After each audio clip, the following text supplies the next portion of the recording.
You might have heard it before, that quiet noise in the middle of the night, the one you attempt to forget, the one you hope is simply your mind. But what would you do if it wasn't? The story for tonight is about a man named Arman and the noise that followed him home. And believe me, you'll never hear rain the same way again after this. It began on a Thursday. It's one of those Thursdays when the sky turns gray before the sun goes down and the rain doesn't fall. It pours. Arman was driving home from work on a route that was almost vacant just outside of town. The wipers on the windshield made a tired noise. The storm made the streetlights flicker. He heard it then. He believed it was the radio at first, a sound that is high-pitched, faint, broken.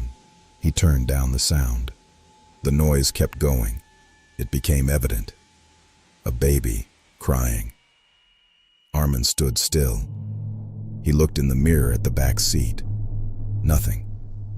There was more crying, weak, in need, outside somewhere. His headlights pierced through sheets of rain and hit something close to the road. A group, little, wrapped up in what appeared to be a light blanket. The crying got louder. Arman's chest got tense. Who would leave a baby out here? With this weather?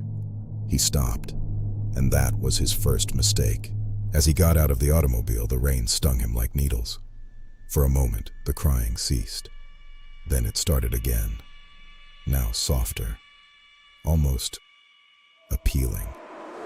Arman yelled, "Hello?" No answer, just thunder. He stepped near the package. It felt like every step was harder. There was something wrong with it. The blanket didn't budge. Not at all. But the tears didn't stop. He got down on one knee, hands shaking, and slowly drew the edge of the fabric back. There was nothing in there, no baby, no body, just wet fabric and muck. The crying stopped right away. The road was quiet. The rain even seemed quieter. Arman's heart beat so hard that he could hear it in his ears. Then, right behind him, the wailing started up again. A lot closer. He turned around. Nothing. Just dark. And rain. Arman hurried back to his car, locked the doors, breathing hard. "Just stress," he said quietly. "Just your mind." He turned the engine on. The tears started again as he drove away. In the car, from the rear seat. He wouldn't look. He turned the radio all the way up. Static. Nothing except static. The crying broke through it. Not too loud, just all the time. He looked in the mirror, and for a fleeting second, he saw something. A shape. Little. Hunched. Damp. In the rear seat. He blinked. It was no longer there. The tears ceased. There was no sound for the rest of the drive. Not enough noise. The rain had reduced to a drizzle by the time Arman got home. He stayed in the car for a few minutes before getting out. He looked in the rear seat. Nothing, of course. He laughed, but he was nervous. Imagination, he repeated again. But deep down, he knew what he heard and what he witnessed. The rain came back that night, more difficult than previously. Arman laid in bed and looked at the ceiling, trying to get some sleep, trying to go on. He heard it at 2:17 a.m., weeping, not outside, in the house. Gentle, echoing down the hall. He got up. His hair stood on end all over his body. It came from the floor below, by the entrance door. He got out of bed slowly. Each step toward the stairs felt like it was leading to something that had to happen. The crying got clearer. It sounded feeble. "It's cold. Left behind." He got to the last step. The front door was a little bit open. There was a puddle of rainwater on the floor underneath it. And there, on the welcome mat, put down the same light blanket, completely dry. The tears ceased. Arman was stuck. He couldn't take his eyes off the material. It started to move, like something inside was breathing, slow, not even. Then a small hand pushed on the fabric from the inside. Arman fell back. The hand pushed harder.